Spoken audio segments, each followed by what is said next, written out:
పాలూరి అప్పబ్రహ్మం నమో నమః.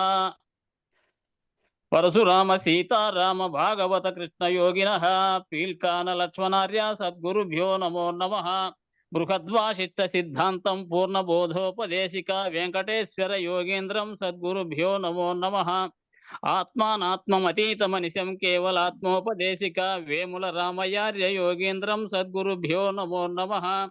క్షరాక్షరమతీతం చ అచల పూర్ణోపదేశిక పూర్ణానంద పుల్లయార్య సద్గురుభ్యో నమో నమః. ద్వయాత్మరకిత సిద్ధాంతం పరమపురుష ప్రబోధక శ్రీ వివేకానంద సుబ్బయార్య సద్గురుభ్యో నమో నమః. అస్మద్గురు సమారంభం కృష్ణ సాందీప మధ్యమం ఓంకార పీఠ పర్యంతం వందే గురు పరంపరం. జై సద్గురు ప్రభు మహారాజుకు జై, గురు పరంపరమకు జై. గురుదేవ జై గురుదేవ. 12 మంది అయ్యారు అంతే. రాత్రి సందకారు రాలే నాకు, ఇది తిరుగుతా రాత్రి ఓపెనైజేషన్ ఎందుకంటే దాంట్లో శ్లోకాలు ఇంకా మిగిలిండే. వెంకటదాస్ ఏమో లేడు, అందువల్ల అందుకే తిరుగుతుంది. ఇక్కడ ఒక కార్యక్రమం ఉంటే నేను కూడా ఈ కార్యక్రమానికి మదనపల్లికి వచ్చింటే అవులే. సాయంత్రం తోటకల్లా పోతే అటువైపే సందిరెడ్డిపల్లి మా బావమరిది మేము కలిసి ఆ ఊట్లోకి పోయినాం, సందిరెడ్డిపల్లికి పోయినాం. రాత్రి అక్కడ కాసేపు విచారణ కాసేపు చేసుకుని 8:30-9 లోపల మళ్ళా వచ్చేసాం మదనపల్లికి. అందువల్ల రాత్రి పెడదామని అన్నయ్య ఫోన్ చేసిండే కానీ ఇంకా బుక్ లేదు, అది తెచ్చుకోనిలే. అది ఆ శ్లోకాలు మిగిలిపోయినవి ఇచ్చేస్తాడులే వెంకటదాస్ రేపటి నుంచి అని వాటికి ముగించాము. 8:30కి వచ్చాను రాత్రి. నేను 8:45 అయ్యేటప్పుడు 9 అయ్యేటప్పటికి ఇంటికి ఎక్కున్నాం. మళ్ళా అటు నుంచి భారతమ్మలో ఆయన విడిచిపెడితే స్కూటర్లో. ఇప్పుడు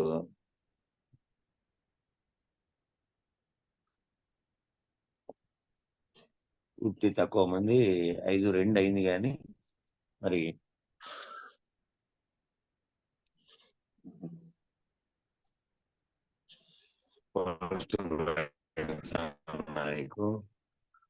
చూసుకో.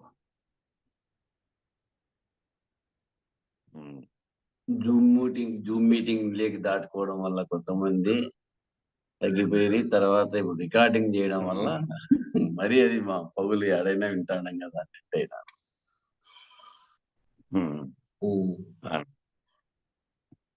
సరే, ఇట్లా కొంతమందికి ఏ విధంగా తెలివి పెరిగిన కొద్దీ ఈ ప్రపంచంలో ఏది చేసినా కూడా నిన్న ఎక్కడి వరకు ముగించామంటే మ్యూట్ చేసుకోండి, అందరినీ మ్యూట్ చేయప్ప నువ్వు హరిదాసం. పేజీ నెంబర్ చెప్తావా? పేజీ 232.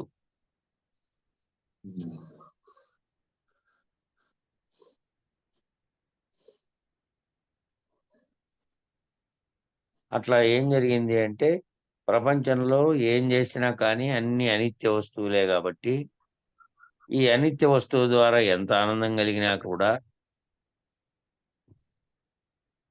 పార్థసారథి మ్యూట్ చేసుకోలేదు. ఎంత ఆనందం కలిగినప్పటికీ కూడా దానికి నిత్యత్వం లేనందువల్ల ఆ అనిత్యమైనదే కాబట్టి ఆ ఆనందం పోగానే మళ్ళా దుఃఖపడుతున్నాడు. కాబట్టి ఆనందానికి అలవాటు పడిన వానికి ఆనందం లేకపోయేసరికి దుఃఖం వచ్చేస్తుంది. ఇవన్నీ తెలుసుకొని నిత్యమైనది ఏమిటని ప్రయత్నం చేసినప్పుడు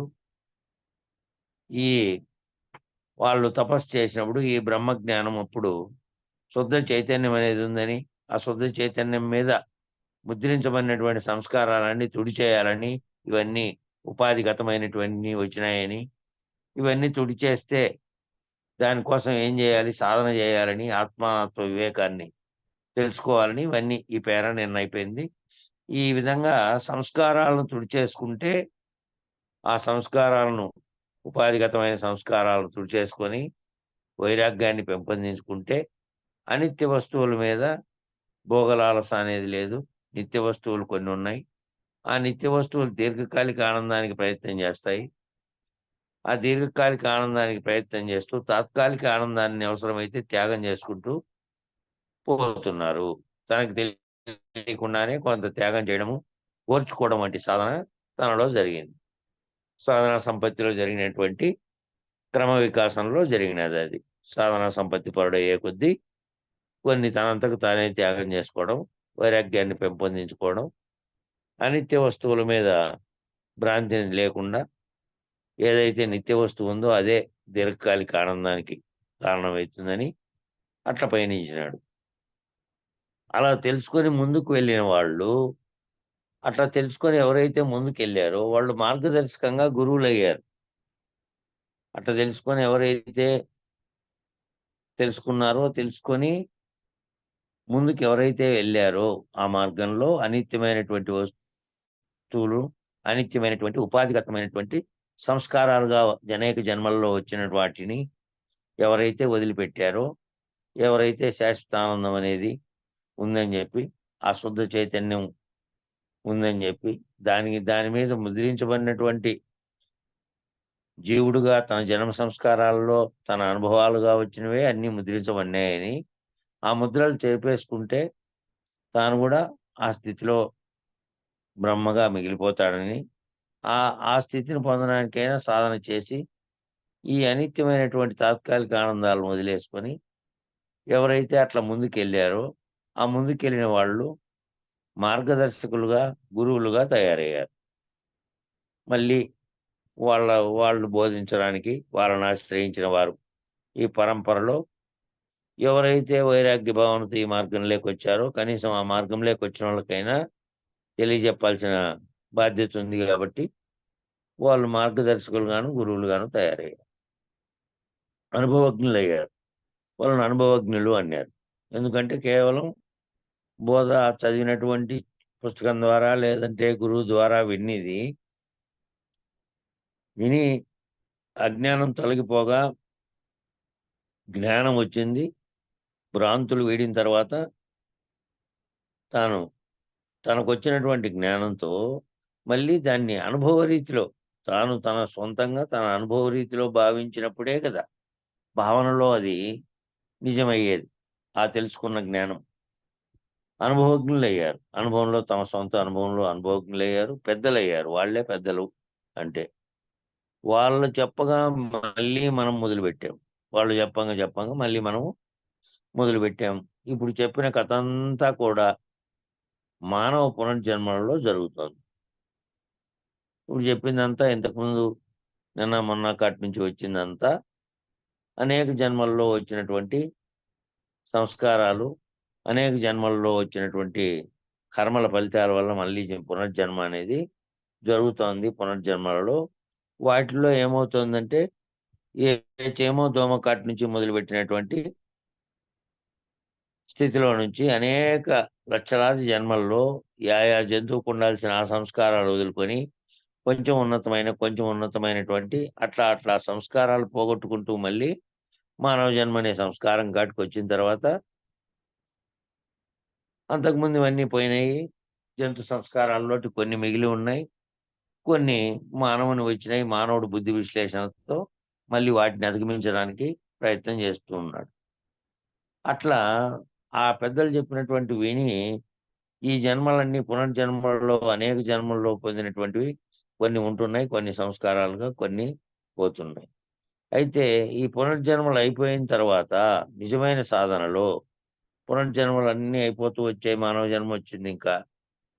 ఇది ఆఖరి జన్మగా అటువంటిది శాశ్వతానందం కావాలనేటువంటిది, దుఃఖ నివారణ కావాలనేటువంటిది ఒక ప్రయత్నం మొదలైంది.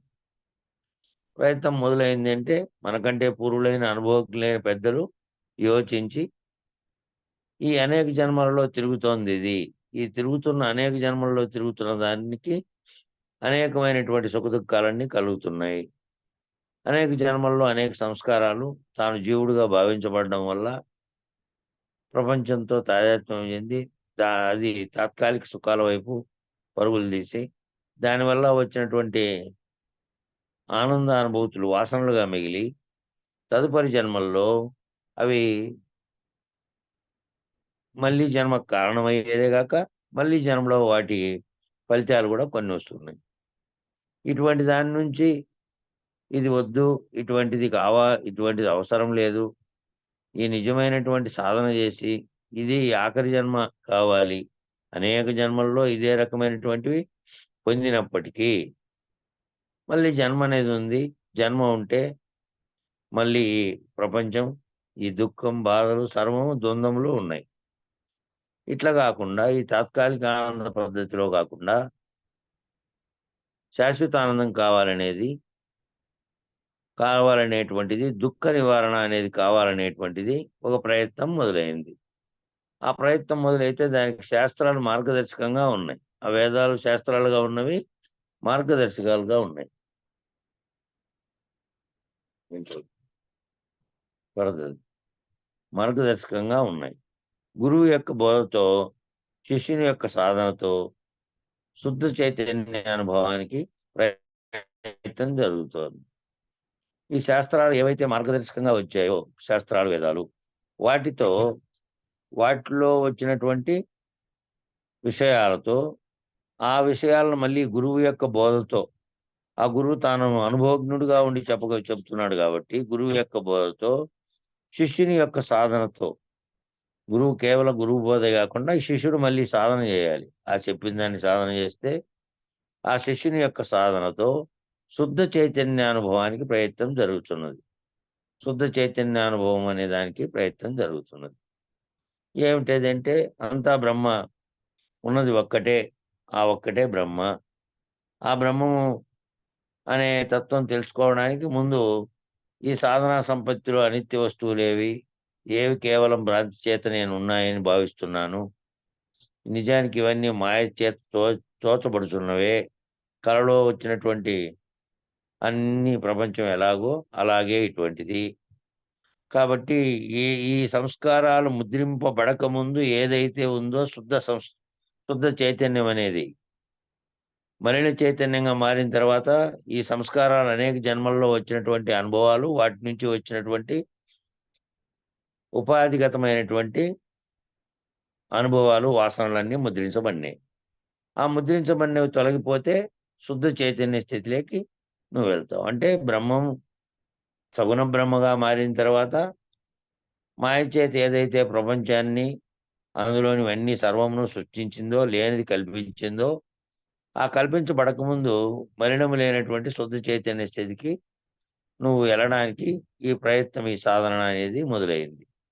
ఆ గురువు బోధతో బోధిస్తుంటే శిష్యుడు సాధన చేస్తే ఆ శుద్ధ చైతన్యానికి ప్రయత్నం జరుగుతూ ఉంది.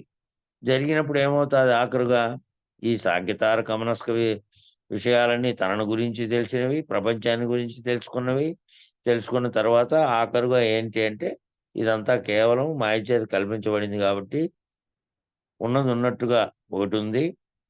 ఆ ఉన్నది ఉన్నట్టుగా ఉన్న దాంట్లో నుంచి అది దాని ప్రేరణ ఏమీ లేకపోయినప్పటికీ, దానికి సంబంధమే లేకపోయినప్పటికీ సగుణ బ్రహ్మం అనే దానికి సంకల్పం కలిగి, ఆ సంకల్పం చేత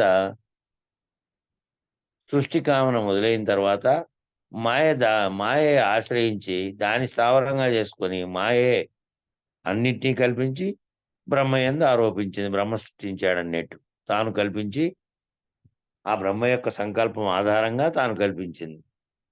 అటువంటిదే ఆ శుద్ధ చైతన్యానికి ప్రయత్నం ఎప్పుడు గురువు బోధిస్తుంటే, శిష్యుడు దాన్ని సాధనతో చేస్తుంటే, ప్రయత్నం జరుగుతోంది. అంతర్ముఖ విద్య బాహ్య విద్యల వంటిది కాదు. అంతర్ముఖంగా చేసేటువంటి భావన ఇది. మనసుతో నీ భావంలో ఈ గురువాక్యాన్ని, మనం చేస్తున్న విచారణని నువ్వు మళ్ళీ అంతర్ముఖంగా విచారణ జరుపుకోవాలి లోపల. బాహ్యంగా జరిగేటువంటి బాహ్య విద్యల వంటిది కాదు ఇది. బాహ్య విద్యలన్నీ వాడు ఏం చేస్తున్నాడో అలాగే చూడంగా చేయంగా అది పట్టుబడిపోతుంది. విద్యతోనూ అవిద్యతోనూ ఇంకో దాంతో పని లేదు. సాధారణ పరిజ్ఞానం అనుకున్నాదనుకో, కార్పెంటర్ దగ్గర చేరిన వాడు ఏ రకమైనటువంటి విద్య ఇంకోటి ఏమీ లేకపోయినా సరే వాడు ఏం చేస్తున్నాడో అది చూడడము, వీడు ప్రయత్నం చేయంగా వీడు నేర్చుకునేది అది. అంతే. ఇక వానికి ప్రపంచం గురించి గాని, దేశాన్ని గురించి, లేకపోతే కాలాన్ని గురించి, లేదా ఇతరత్ర ఏ విషయం తెలియకపోయినా ఆ పనిలో మాత్రం బాకీ విద్యలో నిష్ణాతుడైపోతాడా లేదా? ఆ పని చేయంగా. టైలర్ పని, కార్పెంటర్ పని, ఇంకోరి పని, రైతు వ్యవసాయం చేసేవాడున్నాడు. ఏ మాత్రము లోక విషయాలు తెలియకపోవచ్చు గానీ, ఇగో దున్నితే పంట పెట్టాలి, ఇట్లా పెట్టాలి, ఏం చేయాలనేది తెలుసడం లేదా బాకీ విద్యలు ఇవన్నీ. బాహ్యంగా తెలుసుకునేటివన్నీ కూడా అవి చూసి, లేదంటే తాను చేయంగా అదంతకదే వచ్చేస్తుంది. అంతర్ముఖమైనటువంటి విద్య అట్లాంటిది కాదు. సందేహాలు తీరాలి, అనుమానాలు తీరాలి. ఇక ఫస్ట్ మొదలయ్యేదే మొదలుపెట్టినప్పుడు మొదలైతుంది ప్రశ్నలు, అనుమానాలు, ప్రశ్నలు మదిలో మెదులుతూనే ఉంటాయి. అది ఒకటి విడుదలైతే ఒక సందేహం తీరితే మరో సందేహం వస్తుంటుంది. అట్లా పోంగా మొత్తం అవన్నీ తీరాలి. ఆ సందేహాలు, అనుమానాలు తీరాలి. తీరి అసలు అంతర్ముఖం ఎలా ఉంటుందో తెలియదు. అంతర్ముఖం అంటే ఎలా ఉంటుందో తెలీదు. చెప్పినా అర్థం కాదు. దీన్ని ఎంత నూరినా అది పట్టుబడేది కాదు. ఎంతగా నూరాలి అంటే అందుకే ఇంద్రుడు, విరోచనుడనే రాక్షసుడు బృహస్పతి దగ్గరికి బ్రహ్మ విద్య కోసం వెళ్తే, ఆ ఇంద్రుడు, విరోచనుడు అనేవాడు ఇద్దరు. ఒకడేమో రాక్షసుడు, ఒకడేమో దేవతలకు అధిపతి. వాళ్ళిద్దరూ ఎళ్లారట బృహస్పతి దగ్గరికి. బ్రహ్మ విద్య కోసం వెళ్తే 12 సంవత్సరాలు పట్టింది వాళ్ళకి. ఒకరేమో దేవతలకు అధిపతి, ఒకడేమో రాక్షసుడు. అయినా 12 ఏళ్ళు పట్టింది. 12 సంవత్సరాలు ఏమైంది ఇంద్రునికి? అన్నమయ కోశం నేను కాదు, ప్రాణమయ కోశం నేనని తోచింది. మరో 12 సంవత్సరాలకు ప్రాణమయ కోశం నేను గాదు, నేను మనోమయ కోశం అని తోచింది. అట్లాంగా కొన్ని 5, 12, 60 సంవత్సరాల తర్వాత మళ్ళీ అట్లా 12 సంవత్సరాలు పట్టిందంట. ఒక్కొక్క దాంట్లో నుంచి, ఒక్కొక్క కోశంలో నుంచి విడిపడి, ఈ కోశం నేను గాదు, ఈ కోశం నేను గాదు అని అనుకోడానికి. అట్లా మరో 12 సంవత్సరాలకి ప్రాణమయ కోశం నేను గాదు, మనోమయ కోశం అని తేలింది. అలా 5, 12లు జరిగిన తర్వాత ఏమైంది? 60 సంవత్సరాలయిపోయింది. 60 సంవత్సరాల తర్వాత నేను ఆనందమే బ్రహ్మ అన్నాడు. నేనే ఆ ఆనందం, నేనే బ్రహ్మ అన్నాడు. అంత సమయం పట్టింది ఇంక. ఇంద్రుడికే అలాగైతే మరి మానవులకు కూడా అంత టైం పడుతోంది. కాకపోతే ఇక్కడ పునర్జన్మలు అయిపోతున్నాయి. ఒకే జన్మలో అన్ని సంవత్సరాలు కాదు. కొన్ని పునర్జన్మలే అయిపోతున్నాయి. ఇంద్రుడికి 60 సంవత్సరాలు పడితే మానవుడికి 60 లక్షల జన్మలు పట్టింది. అనేక జన్మలు ఒక్కొక్కటి జన్మించి దాని సంస్కారాలను వదిలించుకొని మళ్ళీ మానవ జన్మ సంస్కారానికొచ్చి ఈ తాత్కాలికమైనటువంటి ఆనందాలన్నీని అనిత్యమైనవని మళ్ళీ దాని వైపు పరుగులు తీశాడు. దాని శాశ్వత ఆనందం వైపు కాబట్టే ఈ విచారణ అంతా ఇదంతా మనకంటే ముందున్నటువంటి పెద్దలు తపస్సు చేసినటువంటి వాళ్ళు, లోతుగా ఆలోచన చేసిన వాళ్ళు ప్రతిపాదన చేశారివి. ఇయన్నీ జరగడానికి ఇన్ని జన్మలు పట్టింది. కాబట్టి గురువు యొక్క పర్యవేక్షణ, గురువు యొక్క ప్రబోధ లేకపోతే తొందరగా కాదు. ఇంకేంటంటే తొందరగా కావడానికి మార్గమేమిటి? గ్రంథాలు అనేకంగా ఉన్నాయి. అంతకుముందు ఎప్పుడో వేల సంవత్సరాల క్రితం సంస్కృతంలో బంధించబడినటువంటివి కాకుండా వాటన్నిటిని వెలికితీసి సులభతరం చేసి శివరామ దీక్షితులు లాంటి వారు సిద్ధాంతీకరిస్తే ప్రత్యేక గ్రంథం రాసి, అంతకుముందు వేదాల్లో అక్కడక్కడగా ఉన్నవే అవన్నీ ఏరుకోరి అంతా గ్రంథస్థం చేస్తే వాటిని అంతటా విస్తరింపజేశారు కొంతమంది. వెంకటేశ్వర అవధూత లాంటి వాళ్ళు, కృష్ణప్రభు లాంటి వాళ్ళు వీళ్ళు. మరి అట్లయినప్పటికీ ఏమవుతోంది? వైరాగ్య భావం లేనిది అదంతకదే పోతుందా? ఆకర్షణీయమైనది ఏం కాదు కదా ఇది. వైరాగ్య భావనతో నువ్వు లేవని తెలుసుకునేది కాబట్టి ఆకర్షణీయంగా ఉండేవాళ్ళు రారు. వాళ్ళు ఆకర్షణకు లోనైపోతారు. ఇది అటువంటిది కాదు కాబట్టి. కాబట్టి దీంట్లో ఏంది ముఖ్యమైనదంటే ఈ ఈ గ్రంథాల్లో గ్రంథస్థం చేయబడిన విషయం ఇట్లా చదువుకుంటూ పోతే సంవత్సరాల తరబడి ఆ జన్మలో పూర్తిగాక మళ్ళీ ఈ జన్మలో కొంత సంస్కారం వచ్చింటుంది కాబట్టి దాని యొక్క ఫలితంగా వచ్చే జన్మలో మంచి గురువు దొరకడం, ఇట్లాంటివన్నీ కూడా జరుపుకుంటూ వచ్చింటాయి వాడు కడతేరకపోతే. కాబట్టి గురువు యొక్క పర్యవేక్షణ అని ఉంటే ఏమవుతుందంటే వేగంగా అవుతుంది. వేగంగా. ఓ మొద్దు పట్టుకున్నాడు ఏదో ఒకటి నదిలో నీళ్లు పోతున్నాయి. ఏదో తేలుతోంది, అది పోయిన రీతిలో ఎట్లన్నా పోనీ ఇంకా. ఆ మొద్దుని ఆశ్రయించిపోయి ఎట్లో ఒట్లో ఒడ్డుకు చేరాడు. అట్లా కాకుండా ఒక గురువు అనే పడవ దొరికిందనుకో, ఇక దాన్ని ఓ తెడ్డు పట్టుకొని ఏ వైపుకి కావాలంటే ఆ వైపు లాగి దాటేసుకోవచ్చు. ఉపయోగపడేకి నావ ఎట్లా దొరికిందో నిన్ను దాటించేటువంటి వాడున్నాడు పడవలో, దాటి పడవ ఉంది. అట్లా ఈ గ్రంథాలుండి ఈ గ్రంథాలతో దాటించడానికి ప్రయత్నిస్తున్నటువంటి గురువు గురువు యొక్క బోధ, ఆ గురువు చేసే ప్రబోధ. బోధ అంటే మామూలు బోధ. ప్రబోధ అంటే ప్రకృష్టమైన ఉన్నతమైనటువంటి, నీకు ఇంకా వివరణాత్మకమైనటువంటి ప్రబోధ. అది లేకపోతే తొందరగా కాదు. అది ఉంటే నువ్వు ఇంకింత వాళ్ళలాగా ఒక్కొక్క కోశానికి 12 ఏళ్ళు అన్నట్టు అట్నేం లేపు పట్టాల్సిన పని లేదు. నువ్వు గనక దాని విచారణలో, దాని భావనలో గనక నిత్యము ఉంటే, వేరే పనుల్లో ప్రాపంచిక విషయాల జోలికి పోయి వాటి పనులు నువ్వు చేయాల్సొస్తుంది కాబట్టి, రోజువారీ నీ శరీర పోషణకు చేసేటువంటి వృత్తులైతాయి బాహ్యంగా చేసేటివి. అట్లాంటివి చేస్తున్నప్పటికీ కూడా మానసికంగా గురువాక్యం పట్ల ఏదైతే నువ్వు చేసుకుంటున్నావో దాని పట్లనే గనక చింతన జరుగుతూ ఉంటే, భౌతికంగా నీ పనులన్నీ ఏవేవో చేస్తున్నప్పటికీ అది అంతర్ముఖమైపోతుంది. రోజు రోజుకి అంతర్ముఖంగా ఆలోచనలనేటివి పెరిగిపోయి నువ్వు ఆ భావాల్ని తొందరగా అందుకోగలుగుతావు. కాబట్టి ఆహ్, ఆ గురుబోధ, ప్రబోధ ఉంటే తొందరగా అయితుంది. అది లేకపోతే కేవల శాస్త్రాలు, కేవల వేదాల్లో ఎంత చదువుకున్నప్పటికీ కూడా ఇది ఇట్లనే 60 ఏళ్ళు, 70 ఏళ్ళులాగా కేవలం దాంట్లో విషయం తెలియబడినప్పటికీ అది అనుభవంగా స్థితిలోకి రాదు. అట్లా ముందుగా ప్రయాణం చేసిన వాళ్ళు మార్గదర్శకంగా ఉంటే ఎప్పుడూ మంచిదే. ఆ ముందు ఎవరైతే ప్రయాణం చేశారో, ఎవరైతే మార్గదర్శకంగా గురువులయ్యారో వాళ్ళు గనక మార్గదర్శకంగా ఉంటే ఎప్పుడూ మంచిదే. ఏమీ తెలియని వాళ్ళు ఎక్కడికో వెళ్లి అన్నీ వెతుక్కుంటూ, మోసపోతూ, కష్టాలు పడుతూ, చేయాల్సిన పని సూటిగా చేయకుండా, డొంక తిరుగుడుగా చేసుకుంటే కాలయాపన, బాధ ఉంటుంది. ఇంక తెలియనోళ్ళు పోయి దీనికి అంతరార్థం చూడండి. ఎ ఏమీ తెలియని వాళ్ళు ఎక్కడికో వెళ్ళి, అన్నీ వెతుక్కుంటూ, మోసపోతూ, కష్టాలు పడుతూ, చేయాల్సిన పని సూటిగా చేయకుండా, డొంక తిరుగుడుగా చేసుకుంటే కాలయాపన, బాధ ఉంటుంది.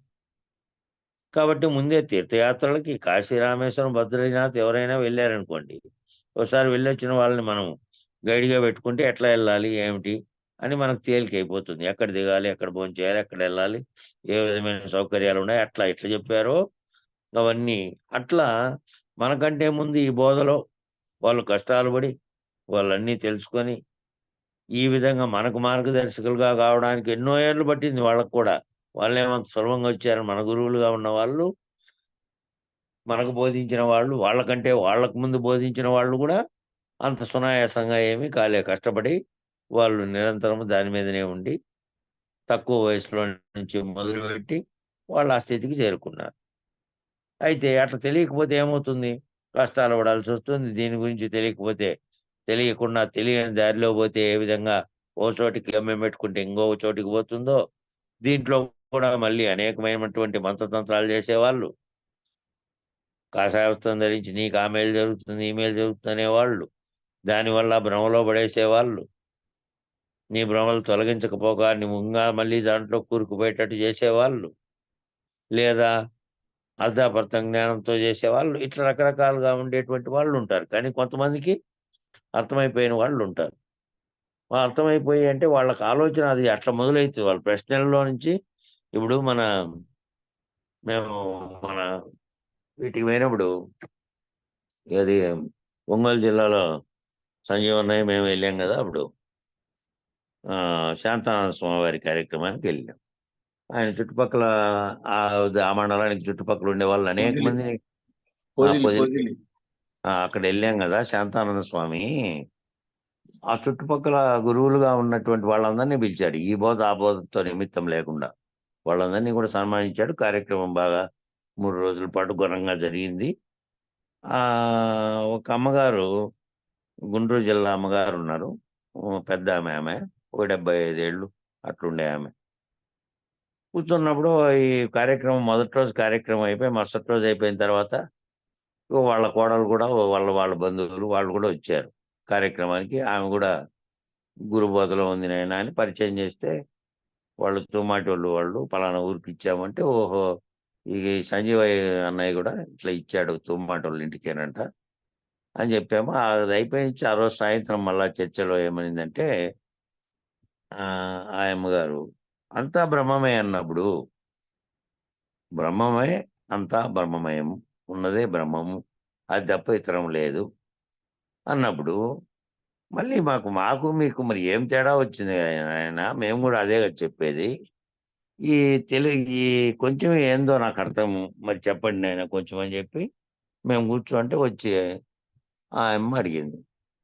లేదమ్మా అది అంతా బ్రహ్మం అని చెప్తున్నారు. మీరు బ్రహ్మ సత్యము, జగత్తు మిథ్య అంటున్నారు. ఆ బ్రహ్మం అంటే సృష్టికి కారణమైన బ్రహ్మమును నమ్ముకొని సృష్టికి కారణమైన బ్రహ్మం నువ్వేనని ఆ స్థితిలో నిన్ను ఉంచమంటే నువ్వు సాక్షిగా ఉంటూ దీనితో జగత్తుతో సంబంధించిన వాటిని అంటకుండా ఉన్నప్పటికీ బ్రహ్మగా ఉన్నావు కాబట్టి ఏ సంకల్పం అయితే ఆ బ్రహ్మ కలిగి సగుణ బ్రహ్మగా మారి దీనికి కారణమయ్యాడో సృష్టికి అట్లా జన్మకు కూడా కారణం అవుతుంది కాబట్టి దాన్ని కూడా వదిలేసి అది సగుణ బ్రహ్మగా మారకముందు నిర్గుణ పరబ్రహ్మం అనేది పరిపూర్ణంగా ఎట్లుందో ఆ స్థితికి పోయి అశరీరుడుగా మారడము అనేది ఇది బోధిస్తుంది అనే దాని గురించి చెప్పి కొద్దిసేపు డిస్కస్ చేసినాము. కానీ అట్లా వాళ్ళు ఆత్మబోధలో అద్వైత బోధలో ఉన్నప్పటికీ గురువుగా అనేక మంది శిష్యులు కూడా ఉన్నారు. వాళ్ళు ఎప్పుడైతే బోధలో ఆ స్థితిలో ఉన్నారు కాబట్టి ఈ బోధ స్థితి ఈ బోధ ఏం చెప్పింది ఇంకా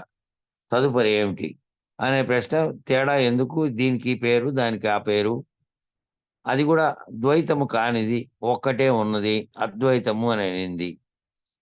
అచలం కూడా ఒక్కటే ఉన్నది అని అంటోంది.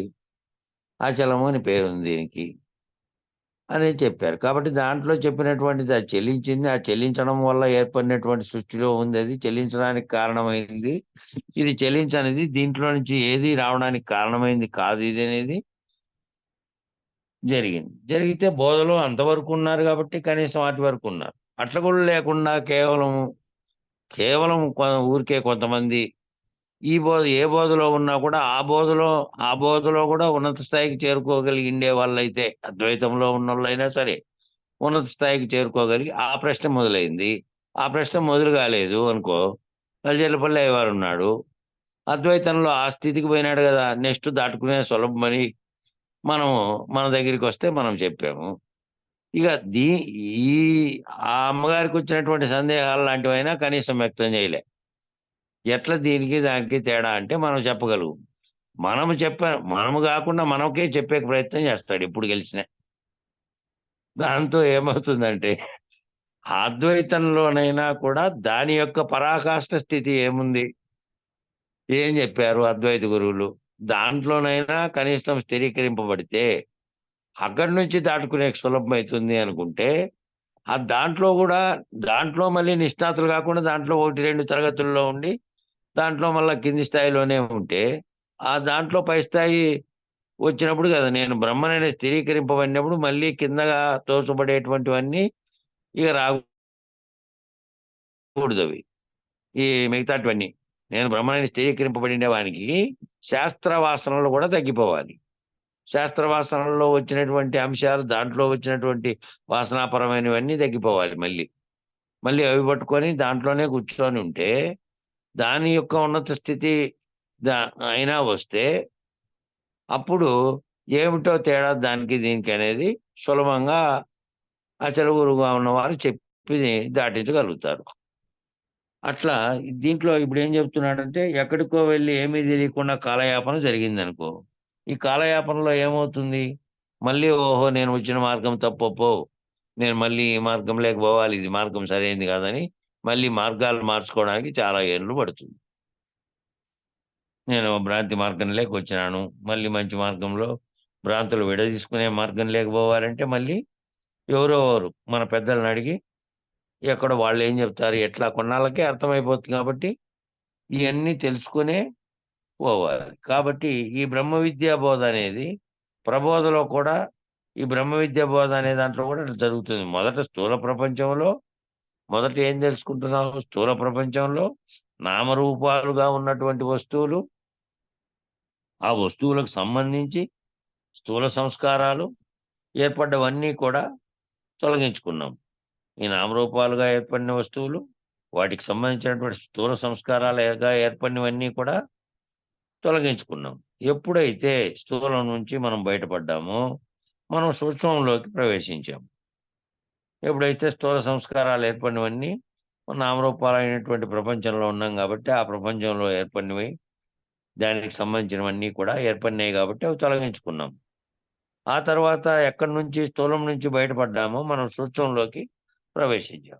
స్థూలంగా ఉండే దాంట్లో నుంచి సూక్ష్మంగా ఏదైతే గుర్తెరిగే చైతన్యం ఉందో, అది ఎట్లా వచ్చిందో, దాంట్లో దా ఎరుక వల్ల అది ఎరుక అనేది కలిగి, దాని వల్లనే కదా ఇది జరిగిండేది. సూక్ష్మ ప్రపంచంలోకి అన్నప్పుడు బాహ్యంగా స్థూలంగా కనపడుతున్నవి కాకుండా, ఏ గుర్తెరిగే చైతన్యం అయితే ఉందో, అది సమిష్టిగాను అంతటా ఉన్నది అదేను, బ్రహ్మగా ఉన్నది అదే, నేనుగా భావిస్తున్నది అదే, ఈ మొత్తం అన్నిటిని పలుకుతున్నది అదే. దాన్ని ఆ సూక్ష్మంలోకి ప్రవేశించి, ఎందుకంటే బ్రహ్మ సంకల్పంతో ముందుగా మానసిక ప్రపంచం తయారైంది. ఆ బ్రహ్మ సంకల్పంతోనే ఈ మానసిక ప్రపంచం అనేది తయారైంది. ఈ ఆ మానసిక ప్రపంచంలో ఉన్నటువంటి మానసిక శక్తులతోటి, మానసిక ప్రపంచంలో ఏవైతే మానసిక శక్తులు ఉన్నాయో కొన్ని, ఆ మానసిక అనుభవాలతోటి సూక్ష్మంగా ఈ బ్రహ్మాండాన్ని తయారు చేశాడు. సూక్ష్మ స్థితిలో బ్రహ్మాండం ఉంది. మళ్ళా స్థూల స్థితిలోకి వచ్చింది కార్యరూపం ధరించిన తర్వాత. కాబట్టి సూక్ష్మ స్థితిలో ఉన్నటువంటి ఆ బ్రహ్మాండాన్ని తయారు చేయడానికి ఆయనకేమైంది? శక్తులు ఉపయోగించబడినాయి. ప్రకృతిగా ఉన్నటువంటి ప్రకృతి శక్తి, ఒకటి పురుషుడుగా, ఈశ్వరుడుగా ఉన్నటువంటిది ఉంటే, అది భావనగా ఉంటే, ఆ భావన కార్యరూపం ధరించడానికి ప్రకృతి అనే, పార్వతి అనే శక్తి, ఆ 2 శక్తుల కలయిక వల్ల మళ్ళా జగత్ అనే సృష్టి ఇట్లా కార్యరూపం ధరించుకుంటూ వచ్చినాయి. వాటికి ఆ శక్తులు ఉపయోగపడినాయి కాబట్టి, వినియోగించారు కాబట్టి, ఆ బ్రహ్మం అనేది సూక్ష్మంగా తయారు చేసిన బ్రహ్మాండం మళ్ళీ స్థూలంగా బ్రహ్మాండోత్పత్తి జరిగి, ప్రపంచం అనే ఉత్పత్తి జరిగి, వాటిలో జీవులనే ఉత్పత్తి జరిగి, ఇవన్నీ ఒకదాని తర్వాత పరిణమించినవి. ఆ శక్తుల ద్వారా స్థూల ప్రపంచం అనేది ఏర్పడింది. ఆ శక్తులు ఏవైతే వాటికి కలిసినాయో, కలిసిన తర్వాత ప్రపంచం అనేది ఏర్పడింది.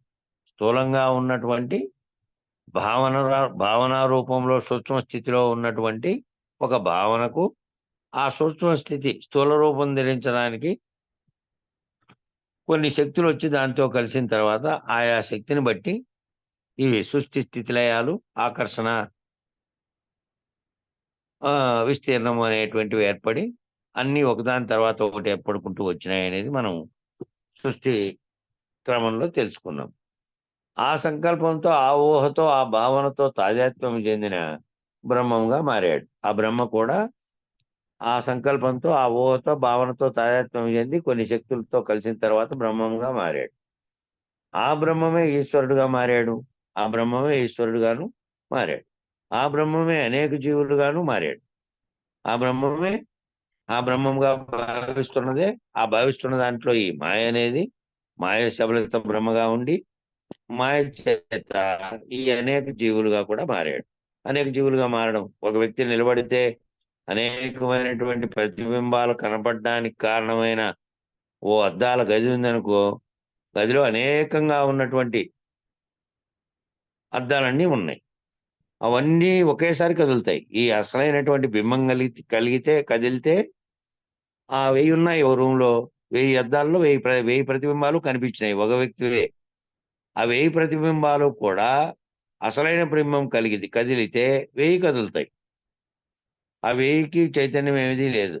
అవన్నీ కదలడానికి కలిగినటువంటి చైతన్యం అంతా ఈ అసలైన బింబంలో ఉంది. కాబట్టి ఈ అనేకంగా వచ్చినటువంటి ఆ బ్రహ్మం కూడా ఎప్పుడైతే ఆ బ్రహ్మమే ఈశ్వరుడుగా మారాడు, ఆ బ్రహ్మమే జీవులుగా కూడా మారాడు. ఒకటేమో సమిష్టిగా ఉన్నటువంటి దానికి కార్యరూపం ధరించడానికి కారకుడైన వాడుగా ఉన్నాడు. కార్యరూపం ధరించిన చోట తన ప్రతిరూపమే అనేక జీవులుగా కింద తయారైంది. ఆ బ్రహ్మమే జగత్తుగా కూడా మారాడు. ఆ బ్రహ్మమే ఆ బ్రహ్మంలో ఉన్నటువంటి అది కల్పించినటువంటి అంశాలు ఏవైతే ఉన్నాయో అది శరీరంగా అక్కడ సమిష్టి శరీరంగా ఉంది. బ్రహ్మాండం అనేదంతా సమిష్టికర్త యొక్క శరీరం. ఈ జీవుడుగా ఉన్న జీవుని శరీరంలో ఆత్మగా ఉన్నదేమో వ్యష్టి యొక్క ఆత్మ. వ్యష్టి యొక్క ఆత్మ, అక్కడేమో సమిష్టి యొక్క ఆత్మ పరమాత్మగా ఉంది. దానికి దేహం ఉందా? ప్రత్యేకమైన నామరూపమైనటువంటి దేహాలు లేవు. ఏదైతే తాను సృష్టించాడో ఆ సృష్టించినటువంటి పంచభూతాత్మకమైనదే ఉంది. జగత్తుగా పరిణమించినటువంటి ప్రపంచం. దానికి ఆత్మగా ఉంది. అవన్నీ దేని వల్ల ప్రకాశంతో నడుస్తున్నాయంటే ఆ పరమాత్మ ప్రకాశంతో అవన్నీ నడుస్తున్నాయి. ఇవన్నీ కూడా ఆ బింబ చైతన్యం వల్ల కలిగినటువంటి ప్రతిబింబ చైతన్యంతో జీవులు నడుస్తూ ఉన్నాయి. ఈ ఈ ప్రపంచంలో స్థూల సంస్కారాలు పోగానే ఏమయ్యాడు? అప్పుడు బ్రహ్మమే తయారయ్యాడు. బ్రహ్మ సృష్టితో ఆ బ్రహ్మమే ఈశ్వరుడుగా పోయాడు. ఆ బ్రహ్మమే అనేక జీవులుగా మారాడు. ఆ బ్రహ్మమే జగత్తుగా మారాడు. జగత్ రూపమే జగత్ రూపుడు ఇంకా వేరేగా లేడు. జగత్ రూపుడే బ్రహ్మమే. విశ్వము విశ్వరూపుడు బ్రహ్మమే. అలాగే జీవుడు ఈశ్వరుడు కూడా బ్రహ్మమే అయ్యారు. జీవుడు ఈశ్వరుడుగా ఉన్న వాళ్ళిద్దరూ కూడా బ్రహ్మమే అయ్యారు. బ్రహ్మం ఈ రకంగా తయారు చేసినటువంటి సృష్టితో తాదాత్మ్యం చెందుతూ పోయి ఆ బ్రహ్మమే జీవభావం పొందాడు. కనుక ఇప్పుడు తిరుగు ప్రయాణంలో స్థూల సంస్కారాలు పోగానే సూక్ష్మంగా శక్తి రూపంలో ఉన్న ప్రపంచంలోకి వెళ్ళాడు. బ్రహ్మం ఈ రకంగా తయారు చేసినటువంటి సృష్టితో తాదాత్మ్యం చెందుతూ పోయి ఆ బ్రహ్మమే జీవభావం పొందాడు కనుక తను తయారు చేసినటువంటి సృష్టిలో తానే తాదాత్మ్యం చెంది చెందుతూ పోయిన తర్వాత జీవభావం కూడా ఆ బ్రహ్మమే ప్రతిరూపంగా పొంది కనుక తిరుగు ప్రయాణంలో ఏమయ్యాడంటే స్థూల సంస్కారాలు పోగానే స్థూల శరీరంగాను, స్థూల ప్రపంచంగాను, స్థూల వస్తువులుగాను రూపం ధరించినటువంటి వాటిలో నుంచి సూక్ష్మ స్థితిలో ఉన్న వాటికి రూపాలు లేవు కాబట్టి ఆ సూక్ష్మ స్థితిలోకి స్థూల సంస్కారాలన్నీ పోగానే సూక్ష్మంగా ఉన్నటువంటిది ఏ రకంగా ఉంది? సూక్ష్మంగా ఉండేదంతా శక్తి రూపంలో ఉన్నటువంటి చైతన్య రూపంలో ఉన్నటువంటి రూపంగా లేనటువంటి దానికి ఏ రూపం లేదు. శక్తి రూపంలో ఉండడము అంటే బాహ్యంగా కనపడే రూపం కాకుండా చైతన్య స్థితిలో దీనిగా ఉండడం. ఆ విధంగా ఉన్నటువంటి శక్తి రూపంలో ఉన్న ప్రపంచంలోకి వెళ్ళాడు. మళ్ళా తిరుగు ప్రయాణంలో స్థూలమంతా పోయి సూక్ష్మ రూపంలోకి పోయాడు. సూక్ష్మ రూపంలో ఉన్న ప్రపంచంలోకి వెళ్ళాడు. అక్కడ ఆ సూక్ష్మ ప్రపంచాన్ని కూడా దాటాడు. మళ్ళీ ఆ సూక్ష్మ ప్రపంచం ఏముంది? ఇంకా అక్కడ మిగిలినది మనసుగా ఉన్నది. మనసుగా అంతరంగ చైతన్యంగా ఉన్నది. దానికి కారణమైనటువంటి ఆత్మగా ఉన్నది. ఏదైతే ప్రకాశం చేస్తుందో అన్నిటికీ కారణమైనది. అన్నిటికీ కారణమైన ఎరుకగా ఉన్నదే ఆ సూక్ష్మంగా ఉన్నటువంటి స్థితి. ఇంకా అక్కడికి పోయిన తర్వాత ఆ ఎరుక అనే ప్రపంచాన్ని దాటితే ఆ సూక్ష్మ ప్రపంచాన్ని కూడా దాటితే సూక్ష్మ ప్రపంచంలో బ్రహ్మాండ సృష్టి అంతా పోయింది. ఇంకా ఇప్పుడు సూక్ష్మ ప్రపంచం యొక్క ఆలోచనలతోనే సంకల్పాలతోనే బ్రహ్మాండ సృష్టి అంతా చేశావు. ఆ శక్తులు నీకున్నాయి. ఆ బ్రహ్మకి ఏ విధంగా ఉన్నాయో ఆ శక్తులు అట్లా నీకు కూడా నీకు కలిగినటువంటి ఆ చైతన్యంతోనే ఈ సకల సృష్టి సకల భావనలన్నీ చేసినావు. ఆ శక్తులు నీకున్నాయి. తిరుగు ప్రయాణంలో ఆ సూక్ష్మ సంస్కారాలు మరుగున పడి స్థూల సంస్కారాలు పనిచేసినాయి. మళ్ళా ఇక్కడికి వచ్చిన తర్వాత మళ్ళీ ఏం చేసినాయి? ఆ సూక్ష్మ సంస్కారాలు మడిపడి స్థూల సంస్కారాలలోకి దీంట్లోకి తాదాత్మ్యం చెంది జగత్తులో పడిపోయాడు. స్థూల సంస్కారాల నుంచి విడుదలైతానే మళ్ళీ ఎప్పుడైతే విడుదలయ్యావో విడుదల కావడం అంటే ఇట్లా విచారణ ద్వారా నువ్వు ఈ భ్రాంతులు పోగొట్టుకోవడమే విడుదల కావడం. ఒక్కటొక్కటి నుండి నామరూపాత్మకంగా ఉన్నటువంటి బాహ్యంగా కనపడుతున్నటువంటి స్థూలంగా కనపడుతున్నటువంటి రోజువారీ నువ్వు వ్యవహారం చేస్తున్నటువంటి సర్వ విషయాల్లోనూ ఈ స్థూల ప్రపంచంతో ముడిపడి ఉంది కాబట్టి దాంట్లో నుంచి ఒక్కటొక్కటిగా ఇవి లేనివేనని, ఇది లేకుండా ఏ విధమైనటువంటిది ఉందో కలలో వచ్చినవన్నీ మేల్కుంటాను ఏ విధంగా లేదో ఆ లేనివేనని, ఆ గాఢ నిద్రావస్థలో ఏ విధంగా ఎరుక అనేది ఏ విధమైన ముద్రలు లేకుండా ఏ విధంగా అయిపోయిందో ఆ స్థితి ఎప్పటికీ ఉండాలని, ఆ గాఢ నిద్రావస్థలో ఏమీ ఎరగనటువంటిది. ఎరుగుట అంటేనే తెలియబడుట అనే దాని నుంచినే సంకల్పం పుట్టింది. తెలియబడుట అనే దాని నుంచినే సర్వము వ్యాప్తం చెంది సర్వము వచ్చింది. కాబట్టి ఇది తెలియబడకుండా ఉండేటువంటి స్థితికి మళ్ళీ విచారణ చేసుకుంటూ పోవాలంటే స్థూలము దాని యొక్క సంస్కారాలన్నీ పోవాలి. ఆ స్థూల సంస్కారాలన్నీ పోతే స్థూల సంస్కారాల నుంచి విడుదల కాగానే మళ్ళీ ఆ సూక్ష్మ సంస్కారాలకి టైం వచ్చింది. సూక్ష్మ సంస్కారాల వైపు మళ్ళీ వెనక్కి పోయినాం. మొట్టమొదట్లో సూక్ష్మంగానే కదా ఉండేది స్థూల రూపం ధరించక ముందు. అవి పక్వానికి వచ్చినాయి, ఇప్పుడు అనుభవానికి వచ్చినాయి. అవి కాయ పండు అయితే పక్వానికి వచ్చినట్టుగా నీలో ఉన్నటువంటివన్నీ స్థూలంగా ఉండేటివన్నీ పోయి సూక్ష్మంగా ఉండేటువంటి స్థితిలోకి పోయినాం, అనుభవానికి వచ్చినాయి. ఆ అనుభవంలోనే అష్టసిద్ధులు రకరకాలన్నీ వచ్చినాయి. ఈ సిద్ధులు అనేటివి, భావనలు అనేటివన్నీ కూడా వచ్చినాయి అనుభవంలో. సవికల్ప సమాధిలో అనేక సూక్ష్మమైనటువంటి అనుభవాలు వచ్చినాయి. సవికల్ప సమాధి అంటే కల్పితంతో కూడా కూడినటువంటి, కల్పితం లేనటువంటి సమాధి, అది ఎటువంటి సంకల్పాలు లేనటువంటిది. సవికల్ప సమాధిలో ఒక ధ్యాన వస్తువును పెట్టుకొని సమాధి స్థితి లేకపోయినావు కాబట్టి అనేకమైనటువంటి సూక్ష్మమైనటువంటి అనుభవాలన్నీ వచ్చినాయి.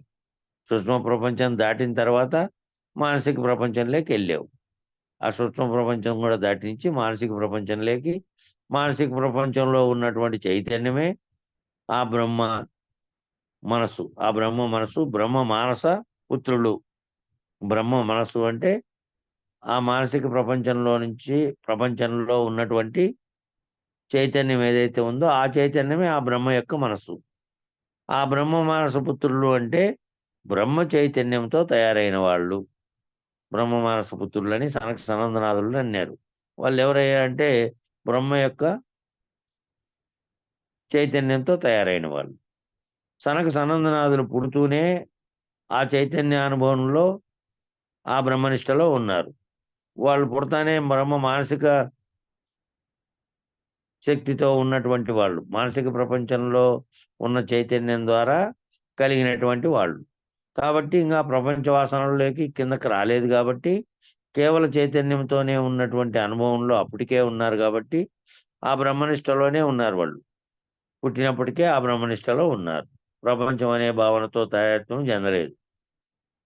సూక్ష్మ స్థితిలో మానసిక చైతన్య స్థితిలోనే బ్రహ్మ చైతన్యంతో ఉన్నారు. ఇప్పుడు మనకి తిరుగు ప్రయాణంలో మనకి మానసిక సంస్కారాలు మనకి తిరుగు ప్రయాణంలో ఏమైనా అంటే మనసుకు సంబంధించినటువంటి సంస్కారాలు లేక ఏమైందంటే జగత్తు ద్వారా ఏర్పడినటువంటి స్థూల శరీరం ద్వారా ఏర్పడినటువంటి అనుభవాలు, వాటితో వచ్చినటువంటి ఆనందాలు, వాసనలు ఇవన్నీ కూడా చెరిపేసుకుంటే, ఆ ముద్రలు పడకుండా చెరిపేసుకుంటే, దానితో తాదాత్మ్యం నుంచి విడిపోతే, ఆ తాదాత్మ్య అనుభవాల నుంచి విడిపోతే మనకు కూడా ఆ మానసిక సంస్కారాలన్నీ ఏవైతే దీంతో కలిగకుండా ఉండేటున్నాయో అవి ఆ మానసిక సంస్కారాలు సృష్టికి ఉపక్రమించినాయి కాబట్టి, అవి ఉపక్రమించి అవి ఆలోచన చేసింటేనే ఇవన్నీ కలిగినాయి కాబట్టి ఆ సంస్కారాల నుంచి విడుదల కావాలి. ఆ మానసిక సంస్కారాలు ఏవైతే ఎరుక చేత సకలమును ఊహించి సకలమును కల్పించి సకలమునకు కారణమైనటువంటి ఆ మానసిక సంస్కారాల నుంచి కూడా విడుదల కావాలి. విడుదల కాకపోతే మళ్ళీ పునఃసృష్టికి నువ్వే సంకల్పించుకుంటావు కాబట్టి, అన్నిటికీ కారణమైంది ఆ మానసిక సంస్కారాలే కాబట్టి అన్నీ ఎరగజేసింది, అన్నీ సంకల్పించింది, అన్నీ కోరింది, అన్నీ దాంట్లో తాదాత్మ్యం చెందింది భావాలు లేకపోయి. కాబట్టి ఆ ఆలోచనలతో అట్లే ఏవైతే మళ్ళీ కలుగుతాయో ఆఖరులో ఆ సంస్కారాలతో జన్మెత్తే కారణాలు కూడా వస్తాయి. ఒక యోగ్యగా ఉండే వ్యక్తి, ఆ యోగ్యగా ఉండే జడభరతుడు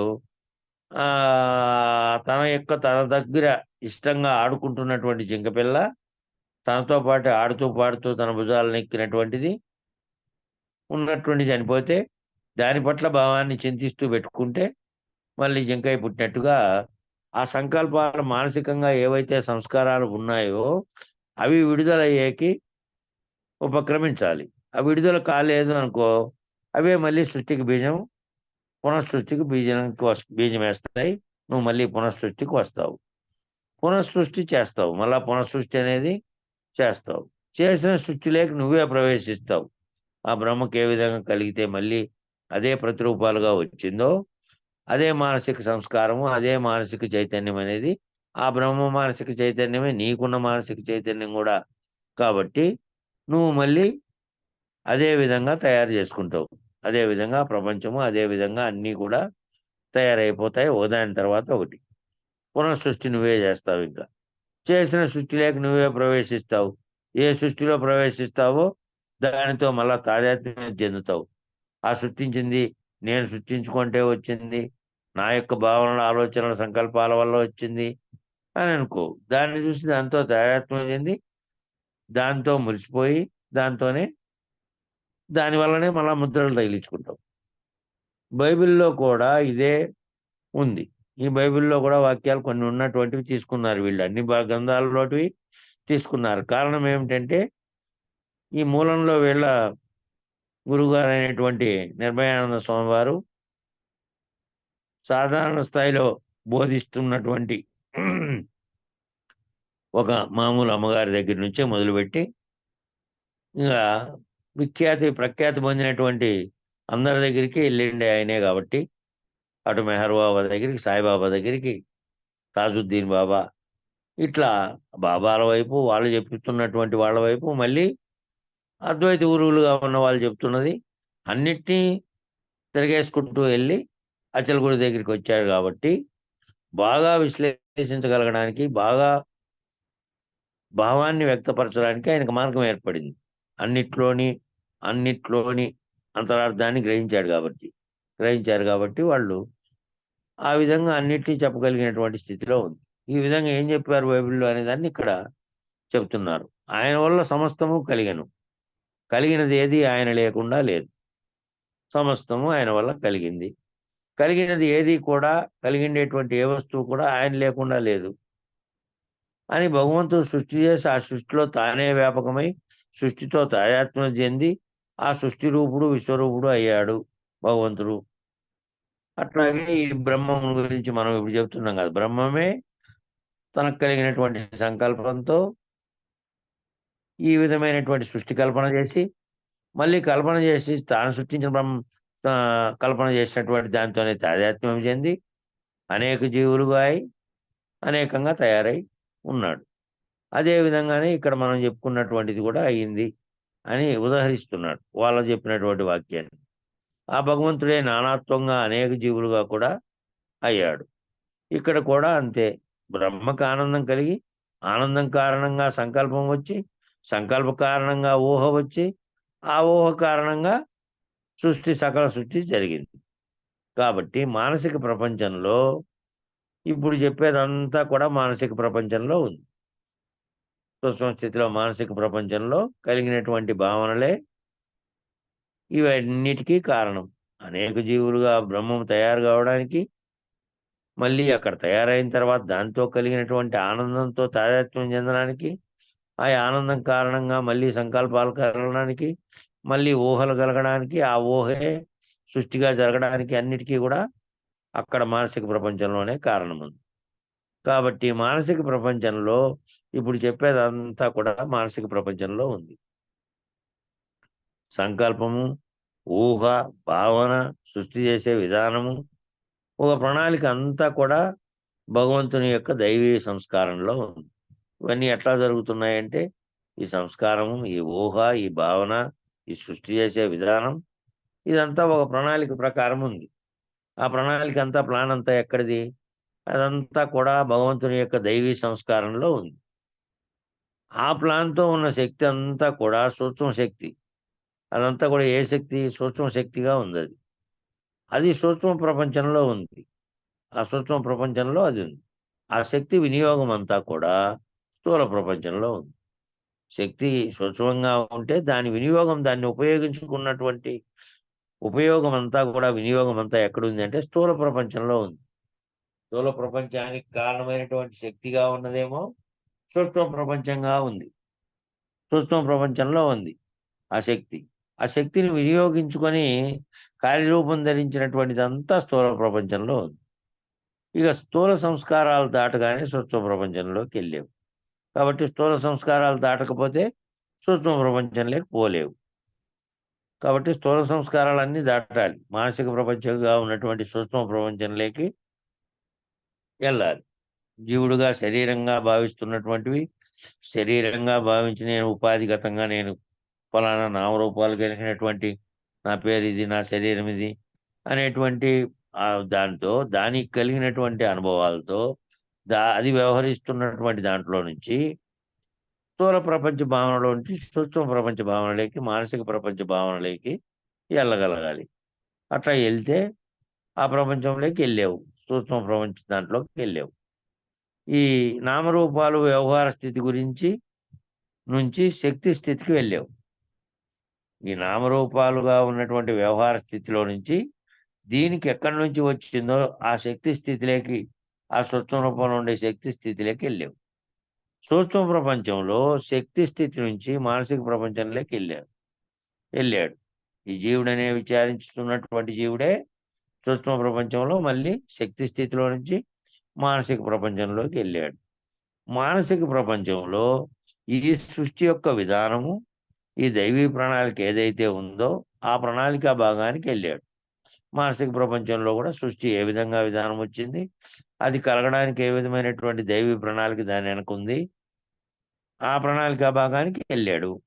ఆ ప్రణాళిక వ్యష్టి కోసమే, సృష్టి కోసమే ఉంది కాబట్టి, ఆ ప్రణాళిక అంతా సృష్టి కోసమే ఉంది కాబట్టి కనుక ఆ ప్రణాళికతో ఆగిపోతే, ఆ ప్రణాళిక కాటికి పోయి ఆడ ఆగిపోయినావు అనుకో, మళ్ళీ పునః సృష్టి నువ్వే చేస్తావు. ఏ ప్రణాళిక కాటికి? సృష్టికి కారణమైనటువంటి ప్రణాళిక ఎక్కడి నుంచి వచ్చిందో ఆ ఎక్కడి నుంచి వచ్చినటువంటి సూక్ష్మ స్థితిలో ఉన్నటువంటి ప్రణాళిక కాటికి పోతే ఆడదాకా పోయిన తర్వాత ఏమైంది? స్థూల ప్రపంచం అంతా లేనిదే. స్థూల ప్రపంచం అంతా భావన చేత ఏర్పడింది.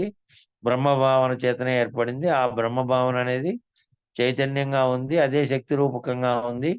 అది కారణమైనది సూక్ష్మ స్థితిలో ఉంది. అది స్థూల రూపం ధరించినటువంటి స్థితిలోకి నువ్వే పోయి నువ్వు మళ్ళీ అదంతా భావన చేసినా కూడా అక్కడ మళ్ళా ఆ ప్రణాళిక కాడ ఆగిపోతే మళ్ళీ పునఃసృష్టి మళ్ళా ఆ భావన అంతా కూడా నువ్వే చేస్తావు. మళ్ళా అటు నుంచి అదే చెప్పేది ఏది?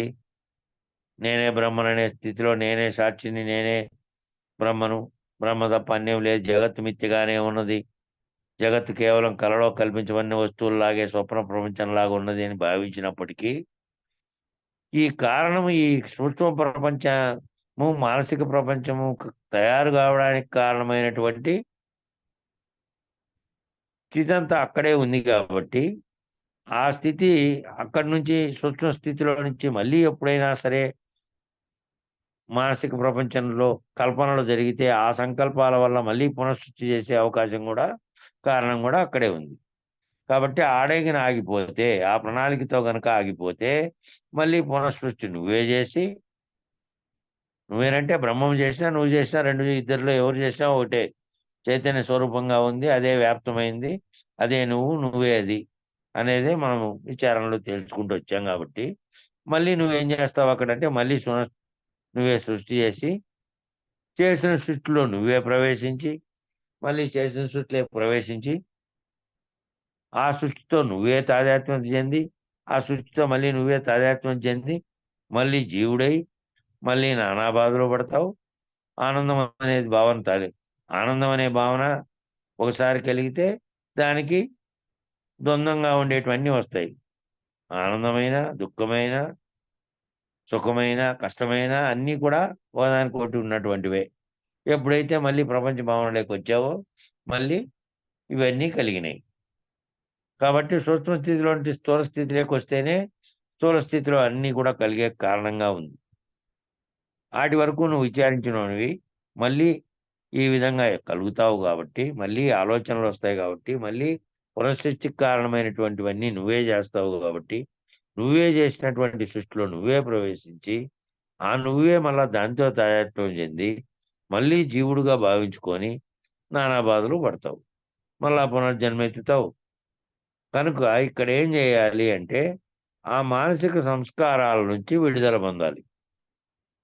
సూక్ష్మ రూపంలో మానసిక సంస్కారాలుగా మిగిలిపోయినాయి. స్థూలం అన్నీ పోయిన తర్వాత స్థూలంగా ఉండే ప్రపంచ భ్రాంతులన్నిటినీ పోగొట్టుకున్న తర్వాత స్థూల స్థితిలో సూక్ష్మ స్థితిలో ఏవైతే సంస్కారాలు ఉన్నాయో బ్రహ్మ పొందినటువంటి మానసిక సంస్కారాలు, సృష్టి చేయాలనే సంకల్పంతో కూడినటువంటి సంస్కారాలు, ఎరుకుతో కూడినటువంటి సంస్కారాలు ఏ విధంగా వచ్చినాయో అవన్నీ కూడా వాటి నుంచి విడుదల పొందితే, ఆ విడుదల పొందితేనే, లేదంటే మళ్ళీ సంకల్పము మళ్ళీ అన్ని చక్రం మళ్ళీ తిరుగుతుంది. అది ఎక్కడి నుంచో రాలేదు, ఇది ఎక్కడి నుంచో రాలే. ఎందుకు చెప్తున్నాను ఇదంతా అంటే, సృష్టిలో బ్రహ్మగా ఉంది నువ్వే, దిగావు నిర్వికల్ప స్థితిలో నుంచి సంకల్ప మాత్రం చేత ఊహామాత్ర ప్రపంచాన్ని అంతా తయారు చేస్తూ కిందికి దిగొస్తూ వచ్చావు. ఆ స్థితిలో మానసిక సంస్కారాలు ముద్రించుకుంటున్నావు. మరలా తిరుగు ప్రయాణంలో నువ్వు ఆ మానసిక సంస్కారాల నుంచి విడుదల పొందాలి. విడుదల పొందకపోతే మళ్ళీ మళ్ళీ మళ్ళీ ఇదంతా జరుగుతూనే ఉంటుంది. ఏదో ఒక ఆవరణను ఆశ్రయించి శరీర సంస్కారాన్ని పొంది మళ్ళీ జన్మకు కారణమై తిరుగుతూ ఉంటుంది. కాబట్టి వెనక్కి ఎట్లా పోవాలి అంటే, ఏదైతే నువ్వు తయారు చేసుకొని నువ్వు ఊహామాత్రం చేత తయారు చేసి మా స్థితిలోనే మానసిక సంస్కారాలన్నీ ముద్రించుకున్నావో, మళ్ళా తిరుగు ప్రయాణంలో ఆ మానసిక సంస్కారాల నుంచి విడుదల పొందాలి. ఇదంతా ఎందుకు చెప్తున్నాము అంటే, ఇప్పుడు వికాసం అయిపోయింది. వికాసం చెందావు కాబట్టి విచారణ చేత, గురువాక్యాల చేత ఇంతగా నువ్వు అన్నీ విచారణ చేసి, నువ్వు ఈ భౌతికంగా కనపడుతున్నటువంటి నామరూపాత్మకమైనటువంటి ప్రపంచంలో నువ్వు నీ అనుభవాల ద్వారా ముద్రించుకున్నవన్నీ కూడా వాసనలు కాబట్టి నీకు మళ్ళీ కారణం కలిగిస్తున్నాయి. ఈ కర్మజన్మల ముడి నుంచి విడిపడాలంటే ఏ వికాసం పొందాలి? ఇప్పుడు వికాసం పొంది నేనే ఆ సృష్టి చేస్తున్నటువంటి బ్రహ్మ చైతన్యంగా ఉన్నటువంటి బ్రహ్మ చైతన్యంలో కలిగి మళ్ళీ నా మీద ప్రభావం చూపినటువంటి మానసిక సూక్ష్మ చైతన్యం అదేను అని స్థూలం నుంచి సూక్ష్మంలోకి వికాసం పోయావు కాబట్టి ఇప్పుడు వ్యావర్తనం చెప్పాలి. వ్యావర్తనం అంటే ఏంటి? ఏదైతే వికసించిందో తిరిగి ఆ వికాసాన్ని విరమించుకుంటూ మళ్ళీ బిందు స్థానానికి వెళ్ళాలి. ఏదైతే ముందు బిందు స్థానంలో మొదలై మళ్ళీ విస్తరిస్తా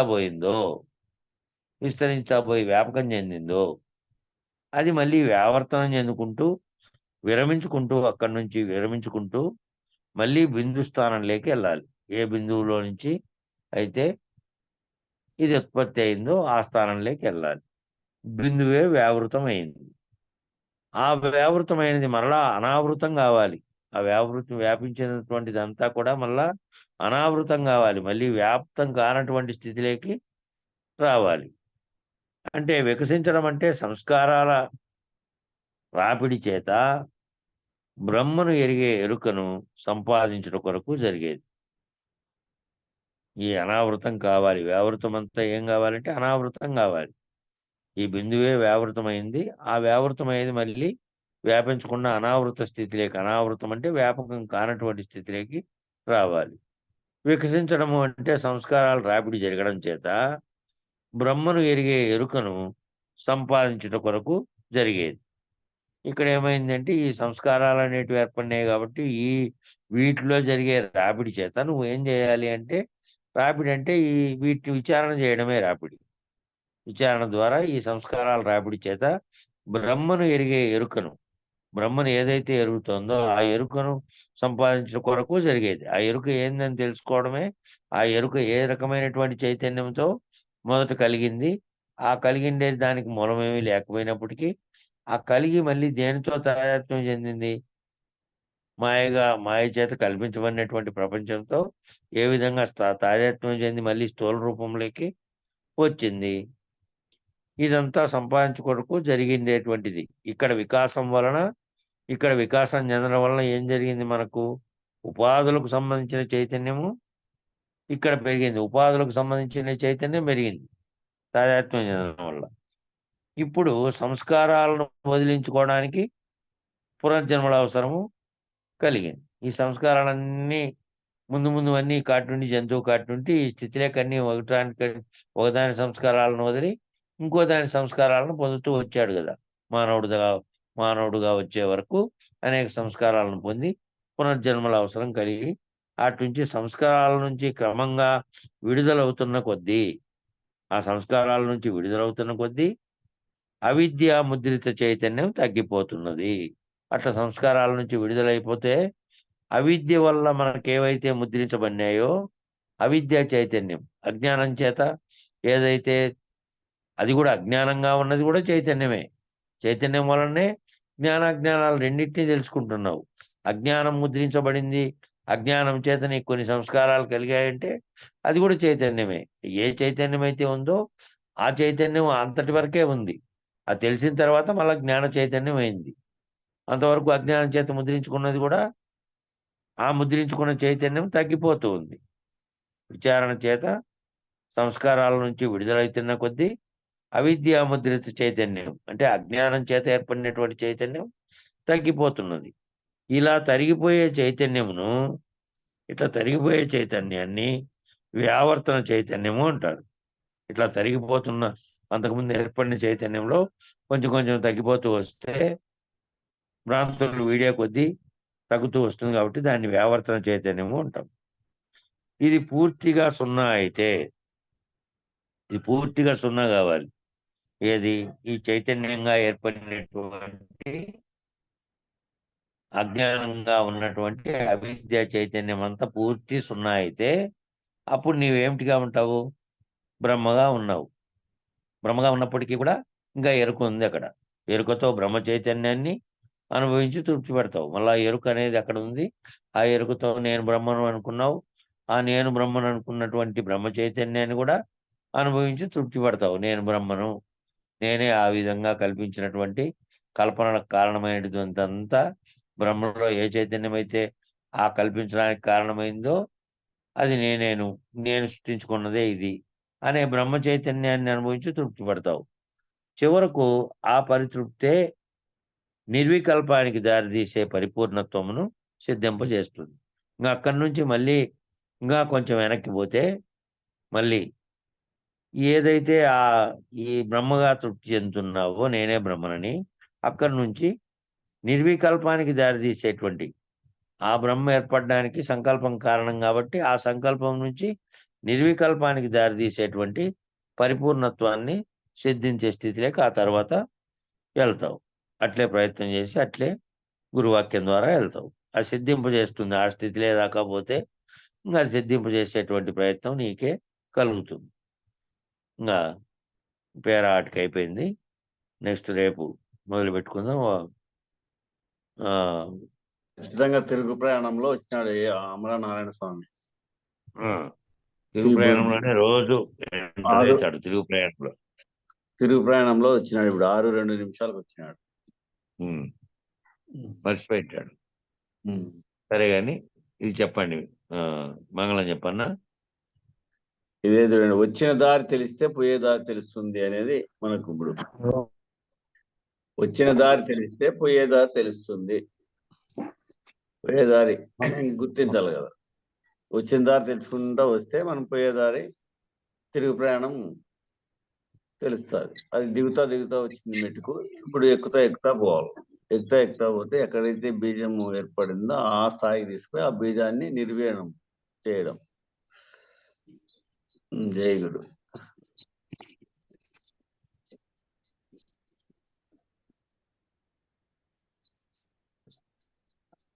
ఏనా దివాకర్ నాయుడు అన్న మర్చిపోయినా?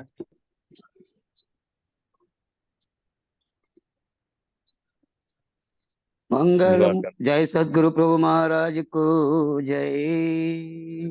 ఎప్పుడు వచ్చినాడు? మంగళం మహానుభావ, మంగళం పరమ ప్రభు, మంగళం పరిపూర్ణ దేవ, మంగళం పరమ ప్రభు, మంగళము నీకు గురువర, మంగళము పాటి పాటి ముని జన వనిత, మంగళము సుజన రక్షక, మంగళము దేవదేవ మహనీయ గునుమి, మంగళహారతి మదినందు కొనుమి, మంగళ మిష్టిమి మహదాంకారంబును బంగారమును హృదయ పళ్ళెరామున నుంచి నింగే నేలకు నెలగుచుండిన నెరుకని కర్పూరమును గని మంగళారతి మిష్టిమికమే మానుకొందుము ఎరుక చేష్టలు మహనీయగును మీ మంగళహారతి మదినందు కొనుమి.